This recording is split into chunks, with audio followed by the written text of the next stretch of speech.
और हमें पीड़ा पहुंचाती है। फिर हम कभी अपने मित्रों से, कभी अपने आप से, कभी ईश्वर से केवल एक ही प्रश्न पूछते हैं कि क्यों, मेरे साथ ही ऐसा क्यों हुआ। इस प्रश्न का उत्तर किसी के पास नहीं।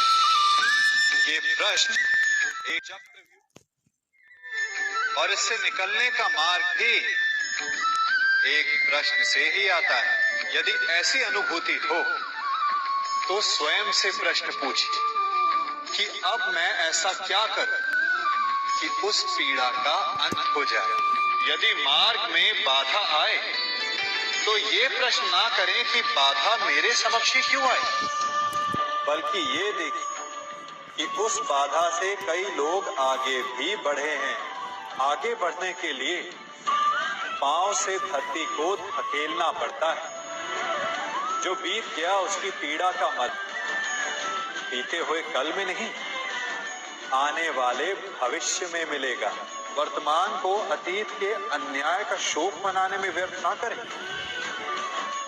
वर्तमान का उपयोग ये सोचने में करें कि ऐसा क्या किया जाए कि भविष्य में किसी दूसरे को वो पीड़ा ना सहनी पड़े। कभी किसी पक्षी को घोंसले की नींव बनाते देखा है?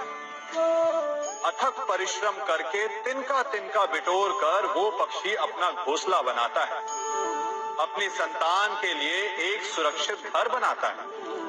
और फिर कहीं से तीव्र आंधी आती, भारी वर्षा होती और उसका घोंसला तिनका तिनका करके बिखर जाता है। फिर वो पक्षी क्या करता है? नहीं, ना ही विलाप करता है। वो बिना विलंब करे फिर से अपना घोंसला बनाना प्रारंभ कर देता है और सफलता पाता है। फिर हम क्यों छोटी छोटी असफलता से भयभीत होकर परिश्रम करना छोड़ देते हैं? एक बात सदा स्मरण रखिएगा, हर वृक्ष कुल्हाड़ी की एक मार से नीचे नहीं गिरता, हर चट्टान घन के एक प्रहार से नहीं टूटती। सफलता पाने के लिए अनावरत परिश्रम करना ही मात्र एक मार्ग है। स्वीकारण, सत्य का स्वीकारण मनुष्य के लिए बहुत ही महत्वपूर्ण है। जब तक मनुष्य सत्य को स्वीकार नहीं करता, उसे असत्य से लड़ने की शक्ति प्राप्त नहीं होती। जब आप भोजन करते हैं तो क्या होता है? आपका पेट स्वीकारता है कि वो भर चुका है और आप भोजन करना बंद कर देते हैं। जब आपको निद्रा आती है तो क्या होता है? आपका मन स्वीकारता है कि आपका शरीर थक चुका है, ये विश्राम की आवश्यकता है। उसी प्रकार जब आपको किसी व्यसन को रोकना हो तो आपको स्वीकारना पड़ता है कि बहुत हो चुका, चाहे वो लालच हो या मदिरापान। उस व्यसन का त्यागना तभी प्रारंभ होता है जब आप ये स्वीकार कर लेते हैं कि आप उस व्यसन के बंधक हैं। नहीं, जिनकी परछाई उनसे दूर रहती, हमारी परछाई सदैव हमारे साथ रहती है। कदाचित हमारी परछाई हमारे कर्मों के फलों का संकेत है। कदाचित इसी कारण कई बार हमें अपनी परछाई से भय भी लगता है, परंतु इस भय से निवारण पाने का एक साधन अवश्य है। वो है सूर्य की ओर मुख करना या किसी प्रकाश के स्रोत की ओर मुख करना, क्योंकि तब हमें हमारी परछाई दिखाई नहीं देती।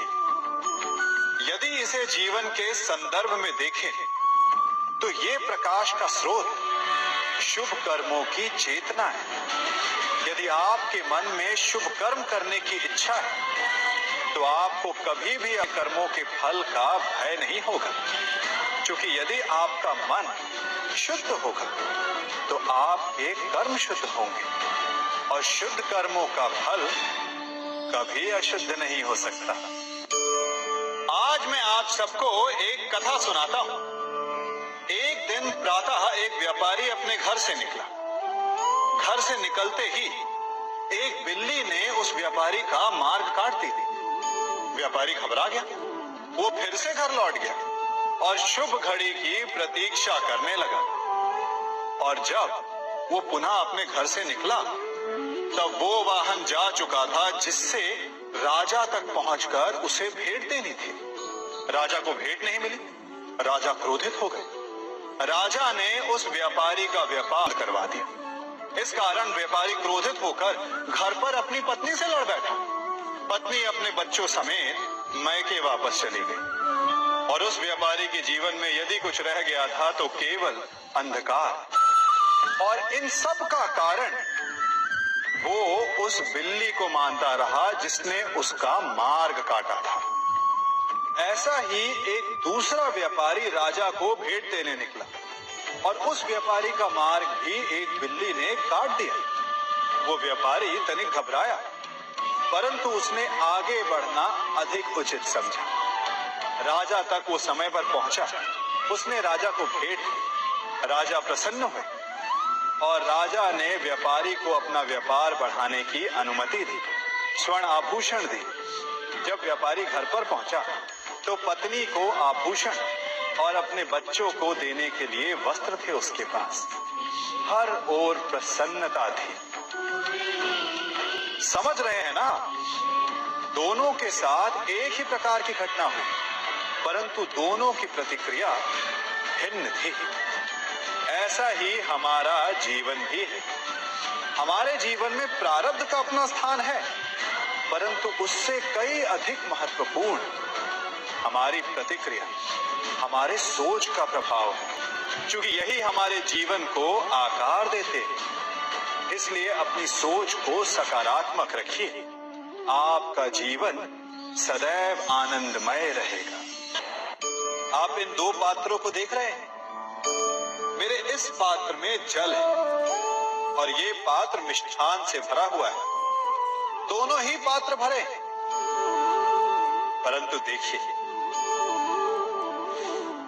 मिश्री को जल में मिला दिया। जल ने मिश्री को अपना लिया। मिश्री ने अपना अस्तित्व खो दिया, परंतु जल को अभिमान है कि उसका अस्तित्व अभी भी बना हुआ है। परंतु जो इस जल को चखेगा उसे अवश्य पता चल जाएगा कि ये जल अब वो जल नहीं रहा, ये अब शरबत बन गया। हमारा त्याग, हमारे बलिदान भी ऐसे ही होते हैं। जो इस बात को अनुभव करते हैं वो समझ सकते हैं कि कैसे हमने समय को बदल दिया। जो बलिदान देते हैं उनका अस्तित्व कभी नष्ट नहीं होता, अपितु उनका बलिदान संसार में कुछ ना कुछ परिवर्तन अवश्य लाता है। हम सभी कभी न कभी, कहीं न कहीं अपने जीवन में यात्रा अवश्य करते हैं। हमारी यात्रा में कभी पक्के रास्ते आते हैं तो कभी कच्चे रास्ते। पक्के रास्ते मनुष्य बनाता है और कच्चे रास्ते जानते हैं कैसे बनते हैं? चलते चलते बन जाते हैं। जब लोग एक स्थान से जाते हैं तो पैरों के दबाव से नीचे की घास कुचल जाती है। बार बार उस मार्ग से जाने से धीरे धीरे मार्ग स्वतः ही बन जाता है। और यही जीवन है, यही नियति है। जब आपके जीवन में आपको मार्ग ना मिले तो रुकिए नहीं, आगे बढ़ते रहिए और आपके पैरों के दबाव से मार्ग स्वतः ही बन जाएगा। हम सभी अपने जीवन में सफलता चाहते हैं, है ना? उसके लिए हम रात दिन परिश्रम करते हैं, कड़ी मेहनत करते हैं, परंतु फिर भी असफल हो जाते हैं। परंतु ऐसा क्यों होता है? कभी सोचा आप सबने? सफलता पाने का मंत्र बड़ा कठिन नहीं, बड़ा सरल है। उचित विचार, उचित समय, उचित स्थान पर उचित प्रहार। जब आपके विचार, समय, स्थान और प्रहार यानी परिश्रम उचित है तो सफलता आप ही को मिलेगी। जिस प्रकार एक लोहार लोहे से कुछ बनाते समय उस लोहे के सही ताप तक के आने की प्रतीक्षा करता है और समय आने पर उचित स्थान पर पर्याप्त बल से